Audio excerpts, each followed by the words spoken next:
Run them Julz fast. Run them Julz fast. Run them, fuck the slow mo.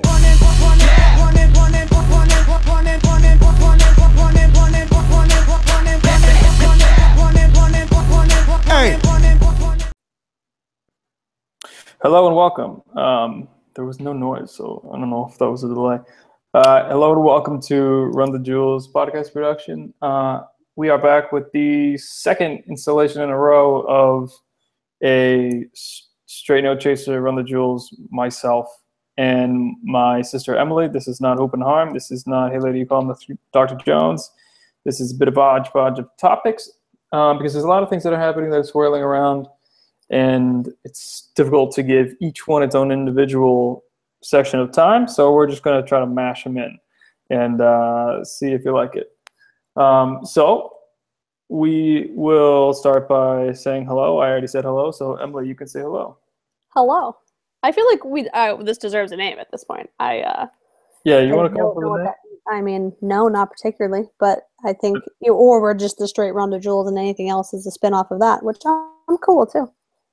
Right, because we did MVPs, but we need the second P to make it plural to make MVPs work, and he's awfully busy living the college life in Boston College. Or actually, I wouldn't want to use MVP because it would be like we're cutting Peter out. So we would have to talk about it if he was cool with it. We would have to come up with a separate name.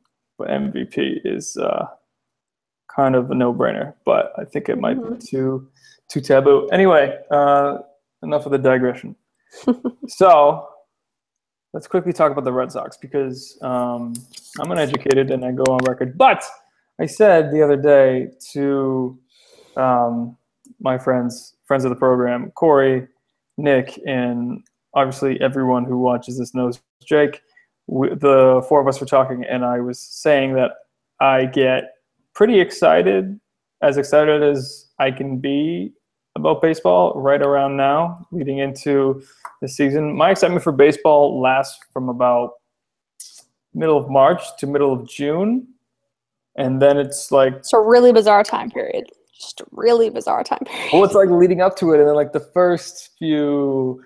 It's also right in line with usually living on the East Coast, which I currently am not, but it's like the weather is turning, summer is coming, baseball is a signal of all of that, and it's just like it gives you a good feeling.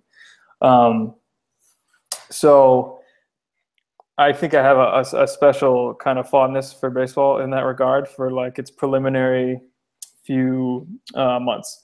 But this season for the Red Sox is it seems like it's a yo-yo. Every single time we go through this, we suck, then we're good, and we suck, then we're good, and we have guys who are supposed to be tremendous, and then we have a bunch of poor performers. But now we have David Price, which I'm pretty excited about. So talk to us about why we should be excited about David Price leading into the season. Well, Patrick, he is, by Vegas odds, the most likely to win this year's Cy Young Award. So if you're a gambler, he's your guy. But in reality, David Price is just an excellent pitcher. He's 30 years old now. It's actually ironic. He made his, I don't believe it was major league debut. It could have been though, but that's not bad for a pitcher, right? Being 30. Yeah, well, you're at this is it. Really, you're going to start to kind of come down the other side of the mountain here. But he is, ironically, he made at least his playoff debut against the Red Sox in the 2008 Game 7 of the ALCS, which was an excellent team of the Red Sox, and he beat him.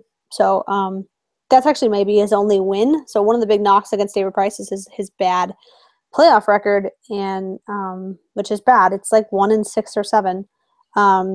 But, and obviously around here, that's what we hear about. But I kind of think that's kind of a fluke. It's not, has he played his best? Not necessarily, but lately he's played better. And he, like his last outing for the Blue Jays, when he was at the Blue Jays last season and they were playing the Royals, he pitched, 7 scoreless or something and it was impressive. So I think he's going to turn the corner. He just needs to play with a team that's going to be behind him. So yeah, he's really an excellent pickup. I mean, the price tag was incredible. He's going to make $217 million in 7 years if he sticks to the whole contract. But which is a lot. But it's just, I mean, the thing that circles around camp is that the concept of, he's 30 years old. He's a 30-year-old lefty, and we're paying him $217 million when last offseason you had a guy by the name of John Lester who had the playoff experience, had spent his whole career here, and you lowballed him as a 30-year-old left-handed pitcher for 4 years and $70 million. So it's just, obviously that contract changed or whatever, but they just totally botched that negotiation and said, we don't sign old pitchers to big deals, and then the next year they go out and do that. For the layman, is David Price still a better investment this year than John Lester was last year, or no? Yes, statistically speaking, David Price is a more consistently better pitcher. He's in the upper echelon each and every year, just about. Because he's pretty solid, right? He doesn't get hurt that often. No, yeah, he hasn't had much of an injury history. His mechanics are flawless. You watch him pitch bat, and it's like you think he's like just flicking the ball. It's just he stands there and he comes out of his stance, and he just goes. It's incredible. But and he's quick with it too, because it just doesn't. It looks very effortless. I mean, there are pitchers, they're kind of violent motions. His is very fluid. So I mean, barring any kind of the regular injuries people have, his wind up certainly doesn't hurt him.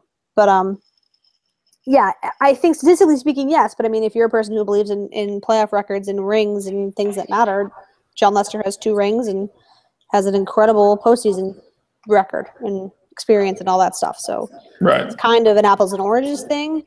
But I don't wish we had John Lester over David Price. I'm happy we have somebody, because last year we had no ace at all. So it's good to have that stopper, and I think he will like this environment. He's very active on social media, which is something I think you probably would appreciate that. He's very active on social media.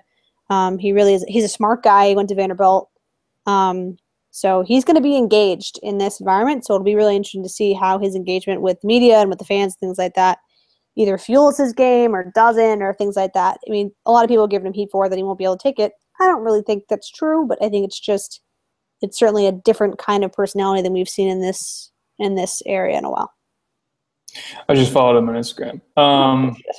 He just posts pictures of his dog on his Instagram, I think.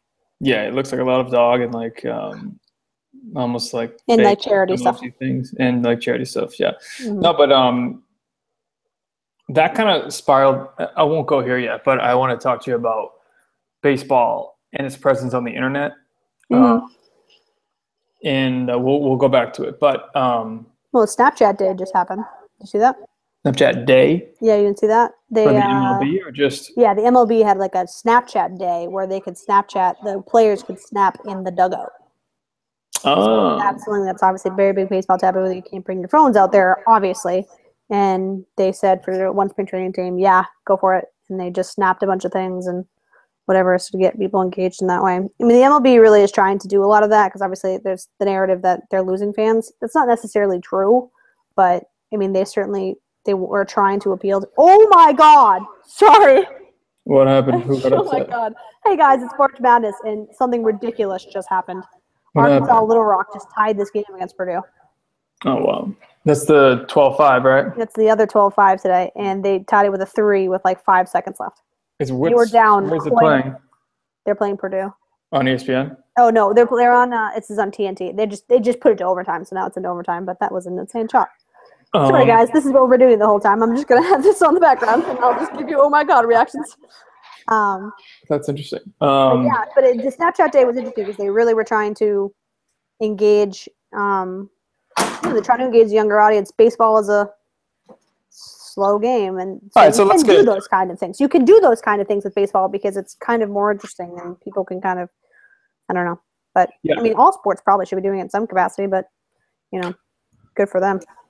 Well, this is what I want to talk to you about, and if we're kind of eking into this, we'll eke into this for half a second and then maybe come back to it. But is the fact that baseball doesn't naturally lend itself to the internet kind of hurting it with its growth because if you watch Odell Beckham Jr. make a one-handed catch, that's all over the internet. And if you watch, Steph Curry shoot from the parking lot, that's all over the internet. And there's nothing that really kind of splashes like that in the MLB, except, and they frown upon this, which drives me crazy, except for the bat pimping. So I feel like you're trolling me right now, and the funny thing is you're not trolling me because I know you're so far off the planet, but this has been a huge narrative in the last week because a guy by the name of Goose Gossage, who's a Hall of Fame baseball player. Zero idea who that is. I know. Came out and said Jose Bautista's bat pimp last year was a disgrace to the game. Yeah, that's horrible. That guy should not be allowed to talk about it. Cespedes, same thing, kind of going after them. So, that came out, and then either in the same day or 24 hours later, Bryce Harper was on the cover of the ESPN the magazine, and he had a big feature where he said that baseball is a tired game, and that, he wants to be able to, in order every other sport, you get to see Steph Curry, do shimmies after shots, or Cam gets a dab after a touchdown, and he's not allowed to pimp. That's right, yeah. Yeah, he's not allowed to pimp a home run, or, he views it as if a pitcher strikes him out, they have the right to fist bump, but if he comes back and hits a home run the next at bat, he should have the right to pimp it. So, yeah, that's the Bryce Harper comment was where I was kind of right. That's what came 24 hours before. So it's often, but since different people have spoke out, and really mostly pitchers come out against it, saying they don't need to do it, which is a little bit hypocritical because pitchers fist bump too, and it's too bad. Bryce Harper is completely right that. Why is it that every other sport gets to celebrate their things and baseball players don't? And it's just, obviously, we're of the younger generation, so we appreciate it. And I feel like older generations, I guess, don't. But, all the talking heads I've heard, everybody seems to agree with Bryce. It's just too bad that, people – yeah, I think there's no reason not to. It makes it so much fun. That Jose Bautista home run was those gifts. And baseball lends itself to the internet. Totally does. Really awesome ground plays in the field or just monster home runs. Those kind of things lend itself to the internet perfectly. Yeah, or great running catches. Yeah, right. All that stuff. The gifts is the world now, but MLB is particularly tough on gifts and vines and things like that. They have a really kind of strict policy on that. So it's too bad. They just want you to go to their stuff. They have something called Cut4. It's their it's their GIF account basically. And if it's not coming from Cut4, they don't want it out there. But it's dumb. It goes back to the concept of everybody, if I see it and I want to vine it, then it goes. It's everybody seeing it. It draws you to the game. So it's an interesting, I would love to pick someone's brain who feels like it's bad for the game and wonder why, because I can't see a bad reason right now. Yeah, I just think that Bryce Harper, he's right to kind of say those things because it's his investment in his sport. That he's going to be playing it for the next 15. He's the face of the game right now. He's one of the faces of the game. But on the outside, Mike Trout came out today or yesterday and said he'll never pimp a home run. So I like Trout a lot. I think Trout is the real one, but I don't know shit about Harper's incredible. He's very, very good. But no, I know how good he is, and if he says something out, people should probably take notice of his opinion. And he lives in today's world where sometimes it's worrisome when the upper brass of the MLB just might not live in today's world. But I don't think that's a problem. I don't think it means baseball is dying. I think baseball will always be here. And it just might become more niche-y. Hockey people are so crazy for hockey. And I'm not saying, sorry, as I reach for this, I'm not saying that it will, because baseball is 3 right now behind the NHL and the NBA. And the NFL and the NBA. The NFL and the NBA, I'm sorry. Actually, that's not true, I don't think. I think in your brain you think it probably is, but I don't know that that's true. This is a weird stat. I just remember reading it that more people watch the MLB All-Star game than any other All-Star game this year. I'm Googling top sports in America to see if they have some definitive answer for this. But I think between the last like 3 years, I feel as if the NBA has become more of a draw for people, under 30 at the very least. What the hell is going on? So I don't know. I'm not trying to present an argument about how you fix it, but I think it would really, really behoove the MLB to just get on the internet as much as possible, because that's where everybody lives. That's where you need to be seen, to become, cool to talk about again, cool to play. Not that it's uncool to play baseball, because that's far, far, far from the truth. But I mean, it'd be interesting to see. We're just not in this generation, or we're not in the stages of our life where we have kids yet, and our kids will be old enough to play a game. But it'll be interesting to see like the communities that we live in, where like what these kids are doing. Are they playing baseball, or are they playing like lacrosse, or are they playing, like even like, I don't know if rugby is in the spring or something like that, or it's not organized enough at the younger ages. I mean, in the youth ages, they're talking about like changing the rules of the game, like completely. And I don't think it's that necessary. I don't think it's that dying. I don't think it's that. I don't think it's in that much of a dangerous position. I think it's fine. But I mean, but I love baseball. I always have. So I don't know. But I think that but I don't know that any sport really does embrace the internet well. Can you tell me one of the big sports embraces the internet well? Well, I think the NBA is doing a really good job with it. I think if you were to give a title to one of them, I think it would be the NBA is probably the best with it. Yeah. In the fact that it doesn't get in people's way. The other leagues want to get in people's way. Right. Yeah. And the NBA just wants to use it as a tool to grow their brand. Because the NBA is really good on Snapchat. They're really good on Instagram. Like those people, whoever run those accounts, are just tirelessly working at them. And I think all the teams are really encouraged to have a unique kind of voice on Snapchat and everything, and Instagram. So, baseball's on Snapchat too. No, I know, and I follow this like the Sox on. God, I want to go on record saying that may be the greatest job in the world. Just to stand at spring training. I have an affinity for spring training. Mine is just like the pretty baseball fields and like sunny days. But like they just stand there and snap pictures of them taking BP, or snap pictures of them like up in the Green Monster in the case of the Red Sox, or on the bus, or all these things. I'm just like, God, this is your whole job. Like, good for you. It's a good job.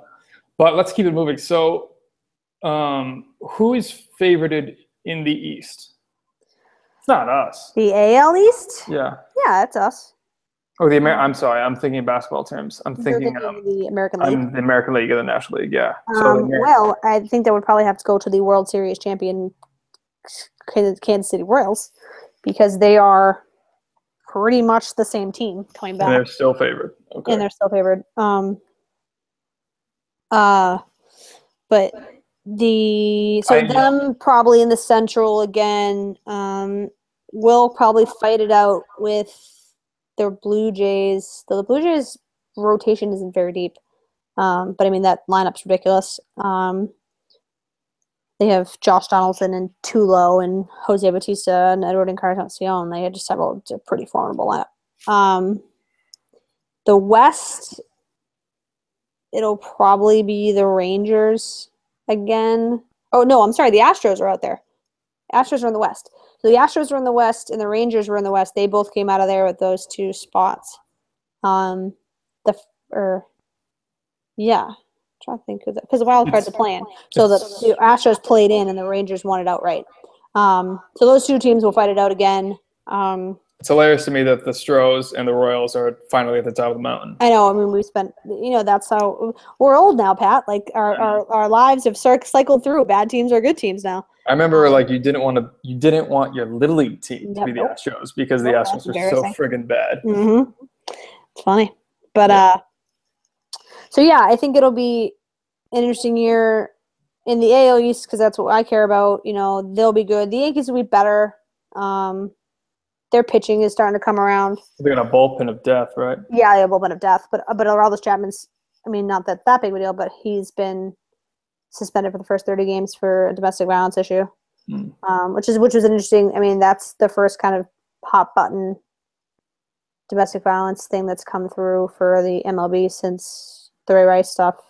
And I mean, Jose Reyes, who's now currently the shortstop of the Rockies, is under investigation for it, and the Rockies just told him straight up, like, don't come to spring training. Wow. We don't want to see you until it's figured out. So that's the last. I mean, that was the beginning of spring training. I haven't really followed up on it since. But you think, from my perspective, I think like baseball would not play kindly to domestic abuse stuff, as like the NFL will kind of be like, well, whatever. Because it's like the gentleman's game. It's not really, but it's sort of it trends in that direction. I mean, it's like, you know, PEDs and things like that. They're kind of, they break the ground on that stuff. So, I mean, it's they're doing a good job. I think Rob Manfred, who's the new commissioner, this will be his second full season doing it, has done a good job with that, I think. But so to speak of, is it going to be the Mets and the Cubs on the other side? Yes, which will be just so fascinating to watch. I mean, that is pitching versus hitting. I mean, though I mean, the Cubs have pitching too, because obviously Jake Arrieta was a monster. But that Cubs lineup is, you know, what GMs dream about to do, draft or Rizzo. I mean, Rizzo breaks my heart every time I see him, because Rizzo was our player.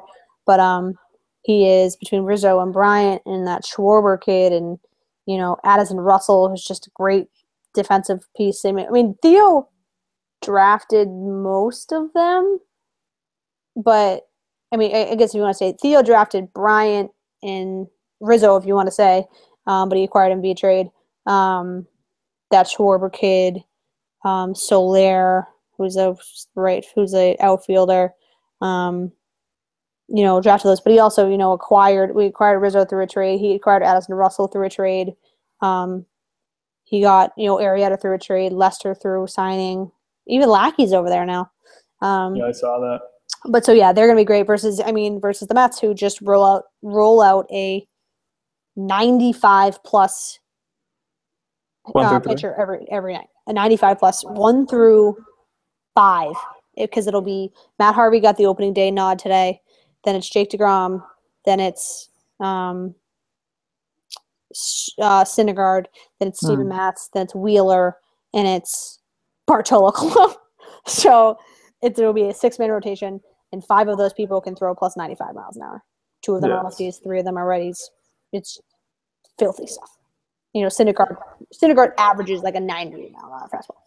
So it's just nuts. But it's good for them. I mean, they're my second team, and then they have Cespedes on the other side, and their offenses will be a little more so it's kind of going to be an interesting thing to see.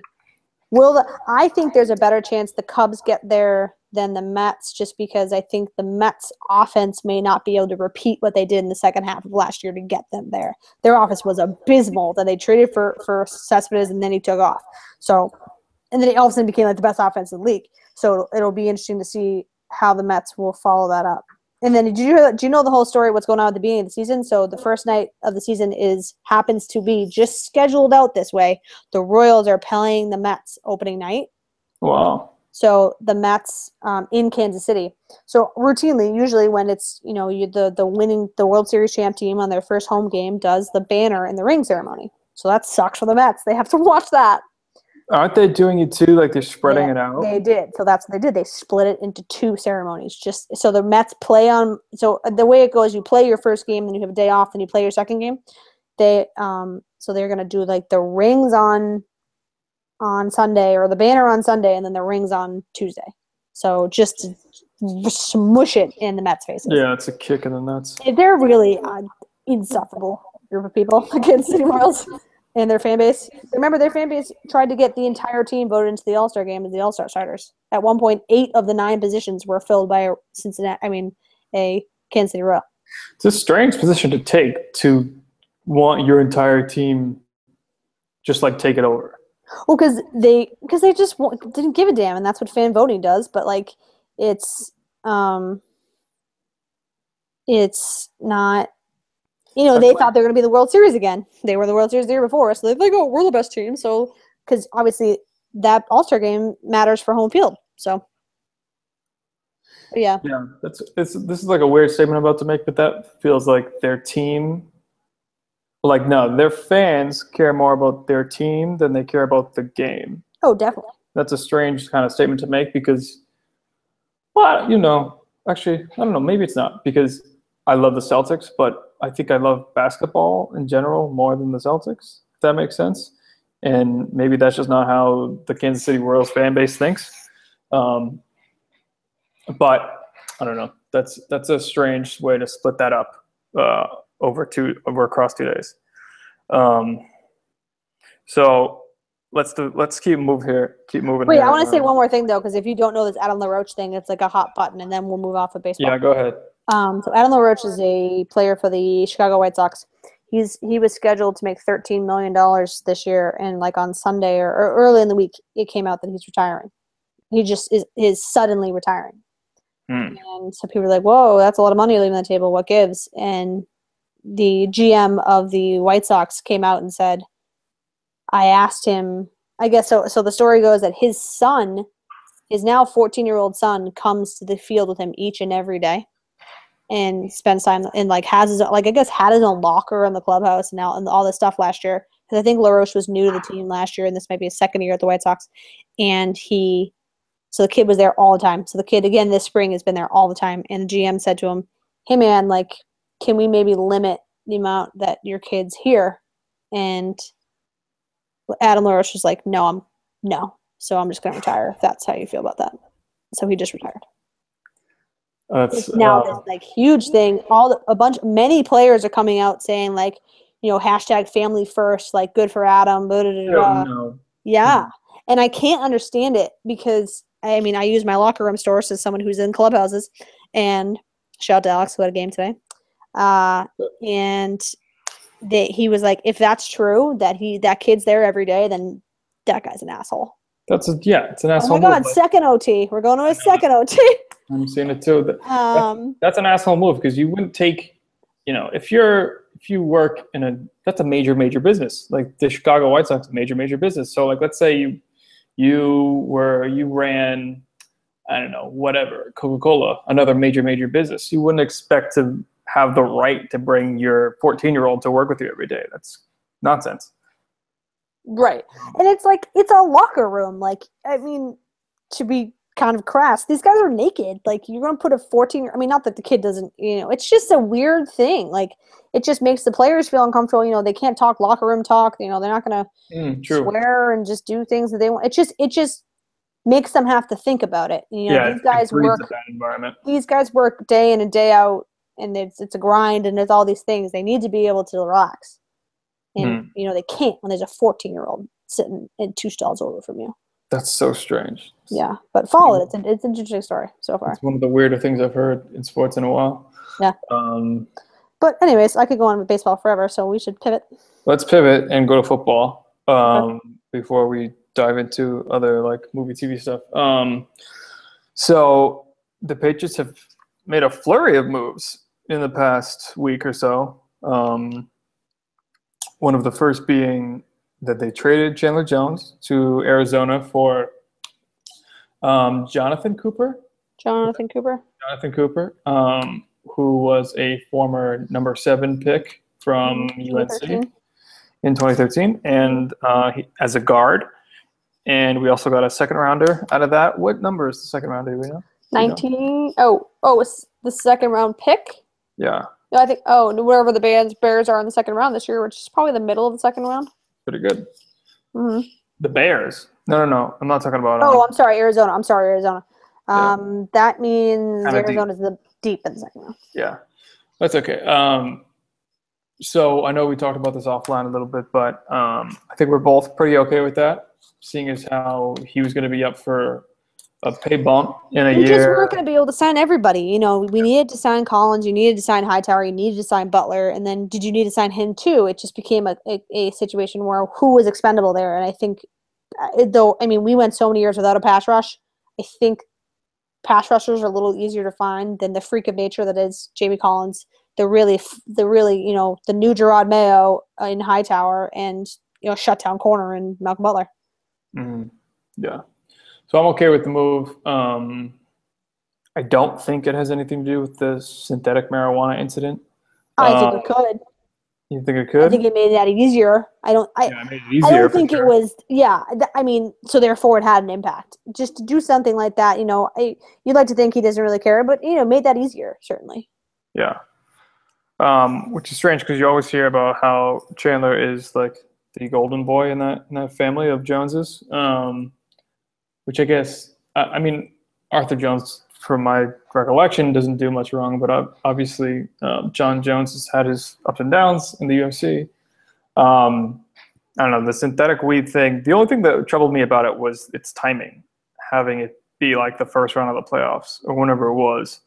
That was annoying to me. I don't care about synthetic weed, like Christ. I don't care about weed, never mind synthetic weed. So, but I wouldn't get caught with, different weird illicit materials during round one of the playoffs. And it was the When, off week, so like that's how you're spending your off week. right. And I mean, we think it was synthetic weed. I don't think that's ever been confirmed. I mean, not confirmed. I don't think it's been confirmed by the source. I think we Literally just. haven't heard of synthetic weed before that incident, so it Well, might it be happened. bullshit. Synthetic weed was also in the situation. Wow, Little Rock's just going to beat them. It's going to be ridiculous. Flash. Um, Wow. Synthetic weed was in the case. There's a kid in Missouri, a draft pick out of Missouri, who was going to be a first rounder or something up high, and he took synthetic weed and got so paranoid off of it, he jumped out of a 4-story window. Yeah, it's not great. It makes you paranoid, which is like what Chandler did. Because he was took himself to the police station because he got so worried about what he was doing. If it is synthetic, but it was, it just certainly made it easier. Right. So I'm okay with it. And I'm hopeful for Jonathan Cooper because obviously we need so much help on that old line. And with Skarnecchia back, hopefully he can do a lot of good with a real talent like that who just hasn't been able to make it work in Arizona because of injuries and whatever else. So I'm pretty stoked about that trade, even though to the rest of the world it's like shock and awe. And then we did a couple other things. We outright signed Chris Long to pretty much replace Chandler, and I'm very okay with that. I'm always very okay with signing dudes or having guys who are about to enter a season who have just had a child. Really? Yeah, because I think it's just being an athlete, being a professional athlete. Not all of them, certainly not all of them, but a lot of them are just they're playing a child's game into their adulthood. So I think some of that immaturity, childish type of stuff, whether it's a mindset, whether it's just it's just so much fun all the time. So, and there isn't as much responsibility that they feel from time to time with certain athletes. I'm not saying Chris Long is one of them, but I always feel and I hear it a lot that across all sports, where when a guy or a woman has a child, it kind of centers them and makes them really, really dig in and work even harder than they thought they could have worked before, because now they have, a whole new life that they're responsible for. They have to make income for. Now it's not just them. They have to maintain this lifestyle and maintain this income for many years to come. So I'm always in favor of having guys who are just coming off of having a kid. So Chris Long just having a son the other day or the other week or the other month or whatever it is, I think is a sneaky good sign. But that is, basically optics and aesthetics. What do you have on Chris what Long? happened yesterday? Oh, Chris Long. I think it'll be fine. I mean, he was a former number 2 overall pick. He's talented, certainly. I think there's some injury questions and some, has he lost a step questions. But, I mean, he had 41 sacks in his first 3 years. So the talent's there. I think, if you're a veteran guy, we believe in Belichick probably more than the rest of the world. But I can have a feeling that probably, thrives you. And I have to think that, if you're playing on a team with a guy like Tom Brady, who's now 39 years old and playing at the level he's playing at, it's got to be an admirable thing to watch as a veteran yourself. So, and say, I want to do this till I'm 39. So, right. I think it's a low risk, high reward kind of thing. If you can revitalize his career, you got a good pass rusher. And if not, you sign him to a 1-year deal. Yeah, and if he's a type of guy who, and you see this in the NBA all the time, and I hate to keep talking about the NBA and all my metaphors, but you see this in the NBA all the time. Guys they benefit from not being the number one guy and not being like the star guy. It helps them, just kind of go to work every day and do what they do. And go to work every day and do what you do is a very football thing. So I think that maybe a guy who was number 2 overall a few years ago had a lot of shine around him, and for whatever reason has performed to it or might not have performed to it. It doesn't matter. But coming to a system like New England's, I think, is a good way for some guy to just be like, I'm just another piece of the puzzle, and I can just go out and perform and hopefully overachieve and do good things with the team. So I'm pretty for that signing as well. And then the other 2 names are the 2 Bears that we picked up yesterday in the trade for Martellus Bennett and Shea McClellan. I remember Shea McClellan being circled on a lot of people's draft boards around New England back in Boston. And I think, I don't know if there's been any reports, but when I was researching it at the time during that, I'm not sure which draft it was. I think it was 2011, maybe 2012. I'm not sure which. When he got drafted? Yeah, Shea McClellan. 13, I think it was. Was it 13? Okay. It's something like... Or 12, maybe. I think it was 12 or 13. Oh, I remember being in college. Definitely 13. I just can't remember where Shea was. Yeah, I remember... Where did he go to college? I don't know much about him. Boise State. Oh, okay. And he was, like, there was a lot of raw talent there. He had a high motor. He was a hard worker, type of a guy who could be both D-end and linebacker. And I remember thinking, like, that would be a good addition to the team at the time. So I'm wondering if that's one of the guys that the Patriots had circled and for whatever reason they just couldn't get or didn't go with, and they've always really liked. So maybe that has something to do with that signing. But I'm pretty stoked about him because with Gerard Mayo leaving, obviously we need to shore up some depth a little bit there at the linebacker spot. And has linebacker become our best position on defense on that team, would you say? Potentially. I think, with Collins and Hightower and if you call Ninkovich one, if he's an outside linebacker or if he's a D end, I don't know. It's one of the tops. Yeah, it's certainly I think your safeties are pretty good. But yeah, it's certainly, they're not a weakness like they were maybe a couple years ago. Yeah. So I'm pretty cool with the McClellan signing. This is getting to be a little nuts. This game with Purdue and Little Rock. But that brings us to the bigger acquisition from the Bears, Martellus Bennett, who is a bit of a weird personality, I guess you could say, who kind of got phased out of the rotation in Chicago over the past 18 months or so. And missed your free throws. Sorry. Can't do that. And but he is, I think he's relatively young. I think he's, I don't know that number. I'll look that up. I think he's relatively young, like he's under 30, I believe. I think he got drafted in 2008, so he might be 30. Or he might not be. I'm not too sure, but yes, you're right. 2008. He's a little bit of a. He's 29. 29. Okay. So he'll be 30 by the time we're like into the season or turning 30 during the season. But he's a little bit of a strange guy. He calls himself the Black Unicorn. I don't know if you've heard this yet. I have not. That's and his reasoning behind it. His reasoning is that, like, obviously the thing behind being called a unicorn is that they're so rare. And his thought process is you'd always see unicorns and how rare they are, but you always see white unicorns. And when you're like rolling through storybooks or like kids' storybooks, it'd be even more rare to find a unicorn that was black. So he thinks like deep, man. So he thinks like being a black unicorn is even more rare and special. So that's why he calls himself the Black Unicorn. And I'm sure it has nothing to do with any sort of phallic interpretation, but I don't know. I'm happy to have him. I think he could be a good weapon. They could be trying to go back to the Hernandez, Gronkowski, 2 tight end system that they've been trying to recreate with Scott Chandler and other things like that. That just haven't really taken. But I'll give you a not so flaming hot take. okay. I think they're in the back of their minds prepping for a possible Gronk holdout.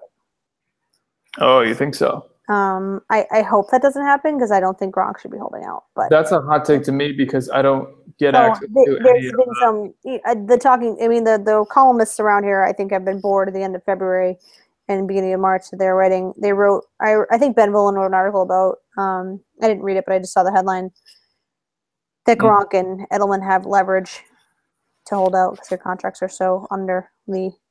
It's so back of the market. I don't know what the term is, but they can make more. They're better than their deals show. And I think Gronk had that weird tweet about. He tweeted that weird thing about something about not liking it. See, it seemingly looked like he wouldn't like his contract. Or like when they picked up his option, he was like, what kind of option is this? Like, so what? I have a problem with that because if they are kind of posturing and getting Martellus Bennett as a bit of a backup plan for if and when Gronkowski holds out, why should we be allowing Gronkowski to hold out at all? We should just fucking pay him whatever he wants because he's arguably the most impactful player in the NFL. Or when he's healthy. When he's healthy, yeah. He makes the most difference. That's not a quarterback. Right. I think he's played – that was probably his first – he probably has only had a handful of full seasons. So I think – yeah, I mean, but at the same time, this is Bill, and he doesn't dick around. So this is when I think it's Bill being Bill bothers me because that kid's going to be the greatest tight end to ever play the game. So we should just, of course, pay him. Mm-hmm. But I mean, Tom Brady's the greatest quarterback to ever play the game, and he's making 18th highest salary of any player on any quarterback in the league. But Tom is like. Right. It's all, it's a little apples and oranges. I mean, I'm just being. Yeah. I know you're not. I know you're just kind of being the contrarian to play the part, but it's an interesting thing, and football has this interesting piece to a holdout. They can say, "I want more money." So, Tom's different to me because he's gonna have like a minority stake in the team, like at some point, right? But or like have some involvement somehow. Yeah, but it's an interesting thought process. Certainly. Yeah. That's my not so flaming hot take on that. Do you like having him though? Got it? Yeah, why the hell not? If he can play, I think his personality doesn't make me nervous the way it makes other people nervous. Right. I don't. He's already talked about. I mean, he's saying all the right things right now, so I can buy into that. And I think if you haven't won and you want to start to win, you'll shut up. Mm-hmm. So here we go. Oh, here we go. Oh wow, he fouled him. Oh my God, he didn't foul him. They lost the game. Wow. You're ahead of me. Oh, sorry. It's fine. It's like a title look. Big upset. This is such an awesome podcast. We're only half-assing this. Sorry, guys. It's okay. GG, no one actually watches this. Let's go quickly to the March Madness then, because this could be is this officially now a fall of a 12-5? Just about, yeah. Okay. So this fell in Baylor-Yale. Yale beat Baylor. Another crash of a 12-5. I mean, Baylor beat Yale to set up the whitest basketball game in the history of the earth in Duke-Yale. That'll be happening on Saturday. So everyone get your white wine spritzers ready. Duke. Yeah. I've barely watched any college basketball this season, what with my grad school restrictions, but I hate Grayson Allen. Hate that kid. Yeah, he's the latest bad boy. I hate his face. And that's before I hear he trips guys on the regular and does horrible little ticky tack shit. He just looks like, to use a phrase from Mighty Ducks, he looks like a cake eater, and I hate people that look like that. Oh, it's final. Yeah, final. So I've got no love for Grayson Allen, but I do really enjoy Brandon Ingram. So I would be fine with Brandon Ingram winning things and watching him perform well, because he's going to potentially have a shot at the #1 draft pick come June. So I'm into Duke going deep. I'm probably not into Duke winning because I have loyalty to UNC, but Duke will play Yale. Duke will probably win, even though they didn't have a tremendous showing today against Hampton. Was that what it was? Or was it? No, it was Duke played Wilmington. Wilmington. Wilmington. UNC Wilmington, yeah.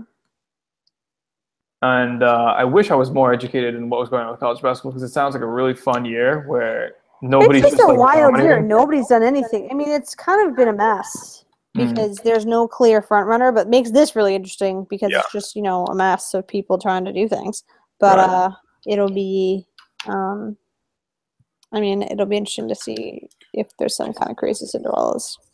I'm always more dialed into the prospects than the teams just because I'm always looking ahead to the NBA draft because I'm a sick person. And the players that are most interesting for me to watch are Jaylen Brown, and people like Jakob Poeltl from Utah, and obviously, like I mentioned, Brandon Ingram, and then other guys at the top like Denzel Valentine, who basically leads Michigan State, which is I've heard a lot of people's pick to win it all. That's my pick, yeah. I mean, I'm drinking the Kool-Aid. Mm-hmm. So. And by the Kool-Aid, I mean my coworker, who's the die-hardest Michigan State fan. Shout out to Julz. She loves them. What was her pitch for Michigan State? She went to Michigan State, so that's that's all the pitch she needs. Right.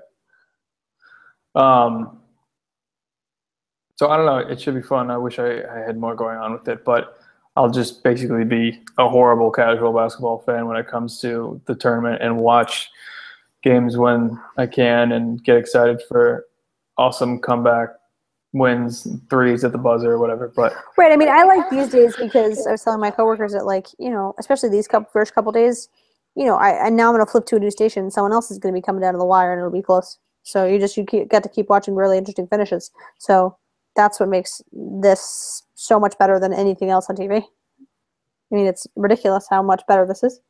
But why this product is so good. I mean, I think the college football playoff obviously could never get here, but the product could be better if there were more teams involved. And I mean, obviously, I mean that championship game this year was maybe one of the greatest football games I've ever witnessed because it was just, you know, back and forth, just driving down the field scoring. It was ridiculous. So they just need more of it. I think they should make it 8. I don't think – I'd be interested to see if college football moved it to 8 teams and then how it would change. But or maybe it's like a 6 and somebody gets a bye. I don't know. But I think it certainly should be more than 4. I think 4 is not enough. Mm-hmm. And, you know, New Year's Eve is a terrible idea. But that's terrible for another day. Terrible idea. People are doing so many other things. Yeah. But, I mean, this is fun. Here's the fundamental problem with New Year's Eve, and this isn't like a shot against you or any one of the like, but New Year's Eve is for couples. Yes. So you'd have to convince women to watch the national title game for college football, and that's a hard sell. Like there's many female sports fans.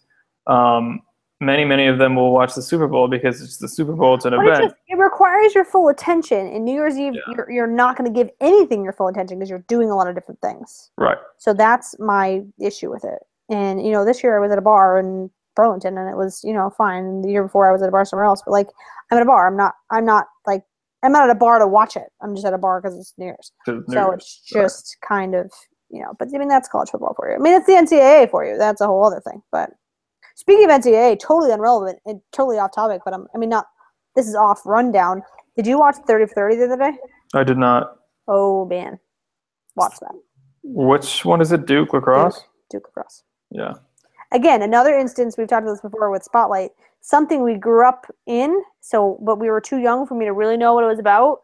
So in 2006, I was 14. So it was fascinating. It was like, but it's another instance of kind of the shitty criminal justice system that we have. It was Making a Murderer-esque, but it's worth watching because it's interesting to see the conclusion. There's an actual conclusion in a way that Making a Murderer wasn't. But are you watching OJ? No, I'm not watching OJ. OJ's really good. I don't know enough about it to watch it. That's why you need to watch it. I guess. Because it's like, Maybe I'll it's binge the it. best. It's the best if you don't really, like, I have a rough idea of the O.J. Simpson trial, but I watched now the 30 for 30 OJ, and that was excellent, but I don't think I will watch I heard that this was OJ. I heard that was excellent. That's excellent. You should watch that immediately as well. Um, I really dislike ESPN on a lot of fronts, but that is done so well that I will always respect them for their 30 for 30s. yeah. The But yeah, O.J. Duke show on Cross, you should FX. watch it. Yes, The O.J. show on FX is pretty great.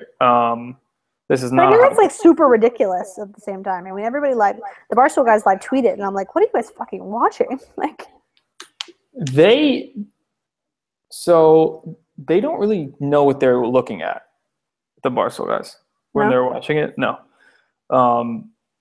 It's really good. Sometimes it's a little like hokey at times, but not enough for you to be like, this is ridiculous, I'm turning this off. It's really good. There's a lot of really great acting in it. And then there's just like a lot of like guilty pleasure, just like funny stuff going on. Like Schwimmer as Robert Kardashian is hilarious. And John Travolta basically playing himself as Robert Shapiro is pretty funny as well. Fun fact, you know LegalZoom? no. Oh, never mind. It's not a fun fact for you. LegalZoom is like a sponsor of many podcasts, so I didn't know if you've heard of them before. No, it's not, I mean, I'm a pretty big Potter now, and that's a podcast sponsor I've never heard of. Well, Robert Shapiro, former attorney of O.J. Simpson, founded LegalZoom. Anyway,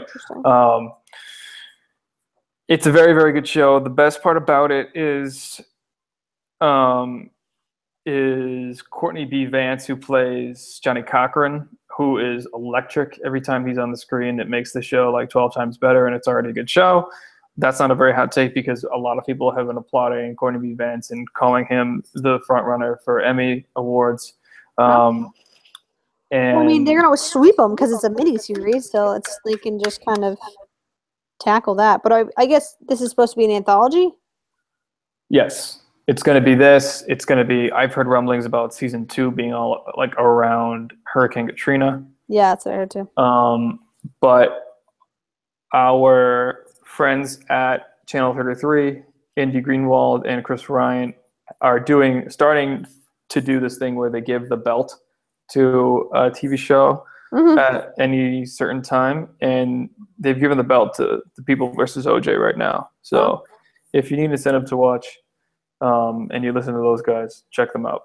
Check OJ out because it's pretty great. And I think it's especially interesting being in Los Angeles right now and watching it unfold. And it's about LA too, almost just as much as it is about OJ. And it's about how much this gripped the nation. They stopped airing the NBA Finals to show the Bronco chase. Oh yeah, that's the 30 for 30. Okay, you have to watch 30 for 30 because it's just all news clips of the whole day in sports and how it was altered because of this. Right. So it's all an insane sports day. It's all that, and then it's the not fictionalized, but the the scripted version of it, and they do like different details and different this and different that, and show different people's perspectives. Your girl Connie Britton is in it as Faye Resnick. Love her. And Jamie Taylor's my girl. And to boot, they have young actors playing the young Kardashians as just despicable human beings. So, but the people who lived it say that's like the most ridiculous thing ever because there's no way in hell anyone ever saw a picture of the Kardashian kids. That's just a product of today. So that pisses me off a little bit because I hate the Kardashians. I mean, it might not be like wildly accurate, but it's just like a ploy to get people to tune in. Gosh, that's a bad ploy.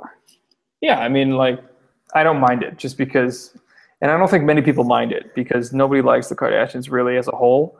So if you're watching them kind of get made fun of, it's not horrible.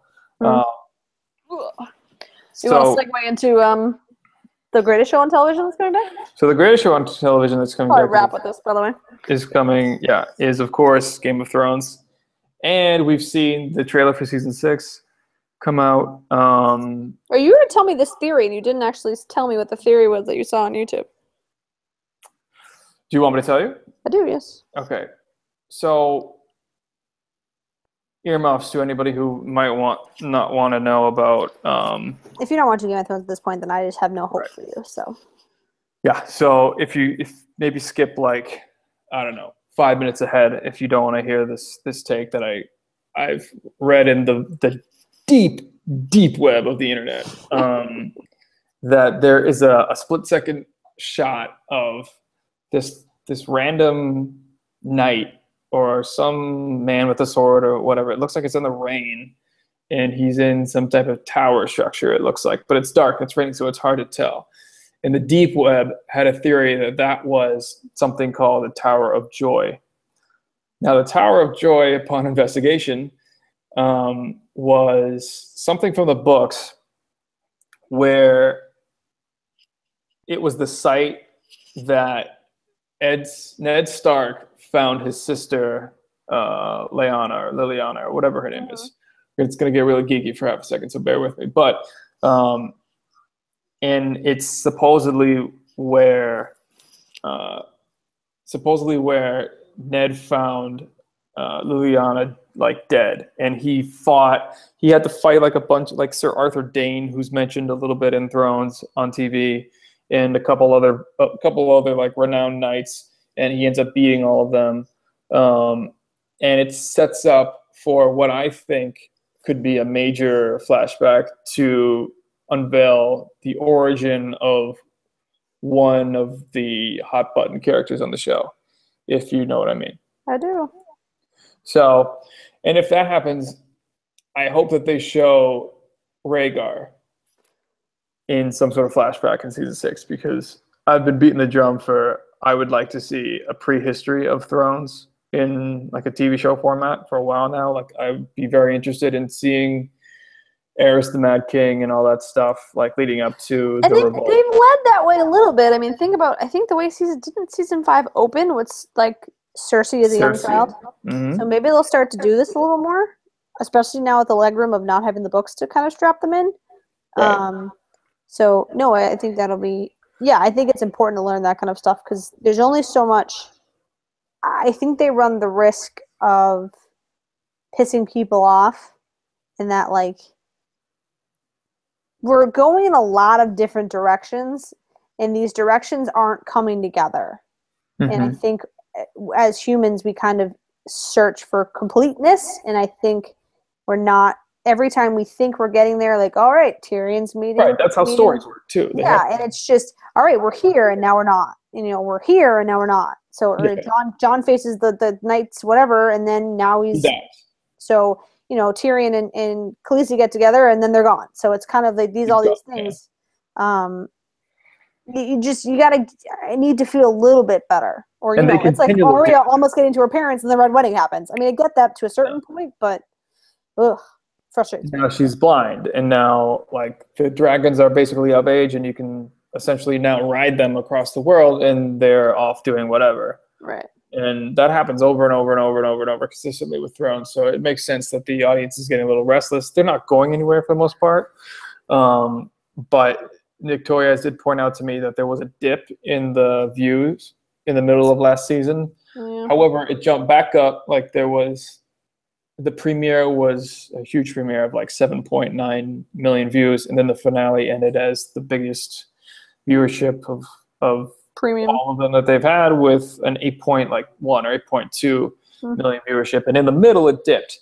So the middle was, we're having trouble with Sansa's being assaulted, and like other things are happening, and people are kind of saying, we're getting tired of this show just being miserable just to be miserable. So maybe that dip is some people falling off, or maybe it's also just because it's the middle of the summer, people are doing shit.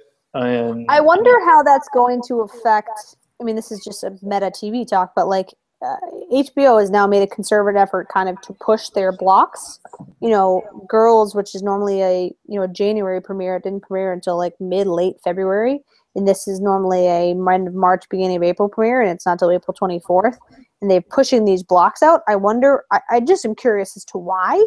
And I wonder if that'll, like you said, like now, that means it's going to end like 10 weeks from April 23rd is sometime in July almost. So Yeah, it'll it's eke into July, it sounds like. so I mean that's like, and think about it, as people who've been watching HBO for a long time, that's like primetime True Blood time. So like, what are we doing here? I find that interesting, and I wish I knew why HBO has made that move. Well, maybe it's because they don't think their summer slate is that strong between The lack of Ballers. True Detective this year, I guess. Right, and like Ballers is, I haven't looked at the numbers, but I think Ballers is dog shit. And I think they're getting back, sued on it too. huh? I think they're getting sued about it too, or something. I read something about that. And I mean, it's just a race for content and having more and more shows and more, because Netflix is pushing everybody into this space where you have to come out with a lot of things all the time. Netflix is putting out like an ungodly amount of originals this year, and it will continue that way. So that's why shows that maybe never would have gotten greenlit before HBO have been getting some airtime. Like, what was that show, The Brink? I don't know if that's coming back with Jack Black. Jack Black Anyway, and that's Tim. that's between the True Detective that was just so disappointing, and those two idiot things. Like, what are we talking about here? Is True Detective coming back? No. No. Okay. So I don't know what their like 9:00 summer slot is. Well, they've got a very funny concept with this TV show coming out called Vice Principals. I don't know if you saw the trailer for this, but it's Danny McBride. You know who Danny McBride is? Eastbound and Down, Kenny Powers, and Walton Goggins, who's one of the most talented character actors there is right now in Hollywood. And they're two vice principals. It's a comedy about like them vying for power because there's an open like head principal spot. Yeah. And it's like in North Carolina or something. And so that trailer came out the other day and it looks pretty funny. And that's coming out during the summer. So I don't really know what HBO is going to do for their summer slate. I don't know if it's really been announced yet. They have a couple of, or maybe I'm mixing it up with Netflix, but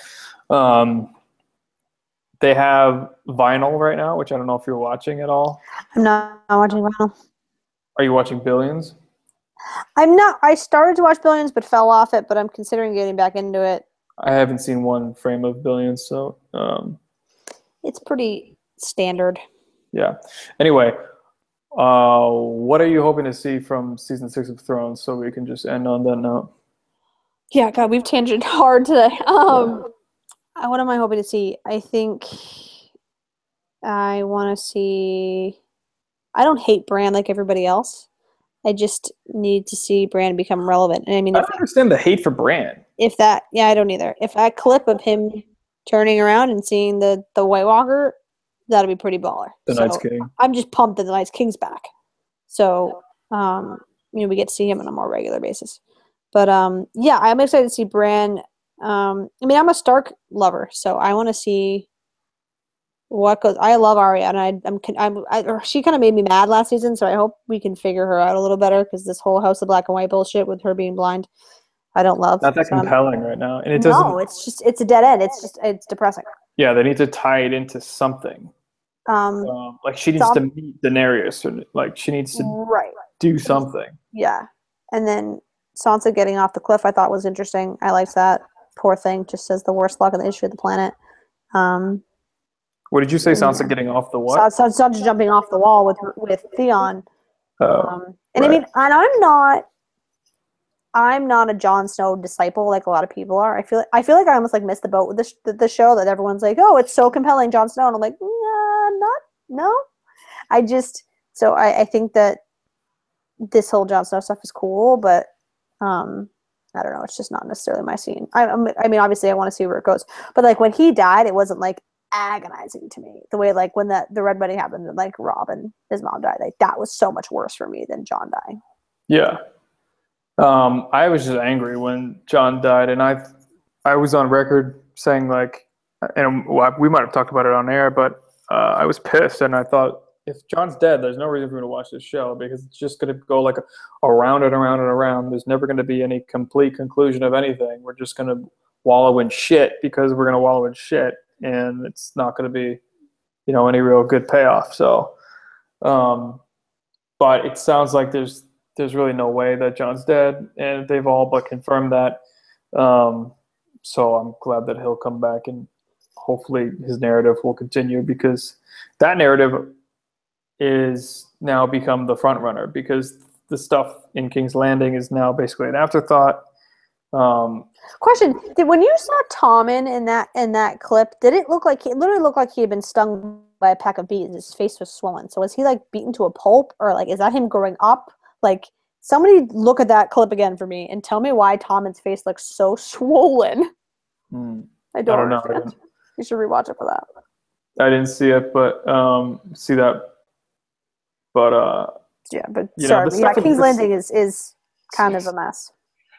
I mean, yeah, it's kind of a mess. I'm kind of interested to see if they go in a direction of King's Landing versus Dorne, in like the struggle for revenge for Marcella, yeah, being killed. And if that really kind of snaps Jaime, and he's like, "Fuck this! I'm just gonna go kill everybody in Dorne." And with Frank and Mountain, it'll be Frank and Mountain, yeah. And the stuff with that stuff with the religious order, you can have that. I'm not really that interested in that. I'm waiting for Littlefinger to become relevant again and have him kind of be like, you all forgot about me, but I was doing this the whole time, and have him do like some big reveal. He'll come back. I just basically think the show, we're even sitting here struggling trying to come up with what storyline we like the most, which I think to me says that there's too many of them. So I would like them to kind of get a little more focused. Just get a little more focused and give me a couple of different things to really be into. Just like, I mean, if you're gonna make me root for multiple things, fine. But just, I mean, this may be P brand of me, but I would just want it a little more focused. I think it's too many things on too many levels, and I can't geek out the way people geek out about it. And it just needs to be whatever. Like, I'm all the way in on the dialogue that is born from Varys and Tyrion, but I'm not into watching them run Marine for like half the season. I don't care about the governing of Marine. I think we should have been out of. If it's true that Marine was supposed to be some kind of Iraqi parallel of George R. R. Martin, like, sweet. But now we're past the book, so get me the fuck out of Marine, because I don't need the parallel anymore. I need Daenerys to have the army and to start threatening the Lannisters for control. Right. So, and then have everybody in the north like really fighting against the walkers, and have like those be the two storylines, and that's it. Because that's, I think, what we were promised at the beginning was this fight for the Iron Throne and the White Walkers, and now we're in so many different directions. Like, if I have to watch Jorah become like a stone man, I will stone somebody. Like, sorry, it's aggressive, but like, I don't want to see that. Right. So, we'll see. Yeah, that just adds nothing really. So I don't know. It sounds like Thrones really needs to impress us, because they're not at the moment. Well, I'm excited for it, and I'll watch it every week no matter what, just because me too. We're all so invested. And what there isn't anything that's going to blow our hair back during that time slot anyway, because none of the other networks have even dared to put anything up against it, because they're like, we're not going to waste our time going up against Game of Thrones. So anyway, that's it on a St. Patrick's Day Thursday. You're welcome. You're wearing green. I'm not.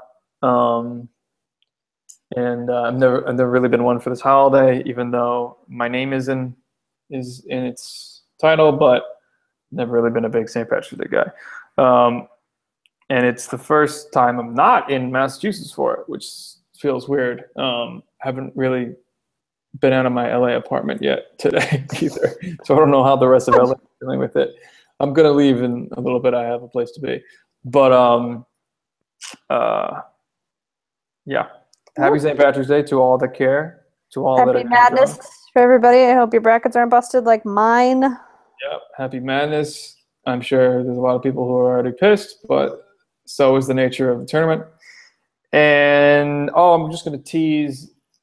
Tuesday, we're coming back with an episode. I recently signed a big pickup off of the free agent market onto the RTJ roster. It's a big one. It's a big one. Emily and I know him well. He's going to be A the very future good, runner of the free world or something. a very good friend of mine might end up being the president of 2034 or something like that. Who knows with him? But it's about to get a lot more intellectual and educational up in this bitch. So if you care about anything like that, or if you're kind of been tuned into the race for the Democratic and Republican nomination, you might want to check us out come Tuesday or Wednesday. So that's it. Thanks for watching. I know this was a little bit tangent filled, but Emily and I will indulge ourselves any chance we get and have fun watching basketball. Thanks.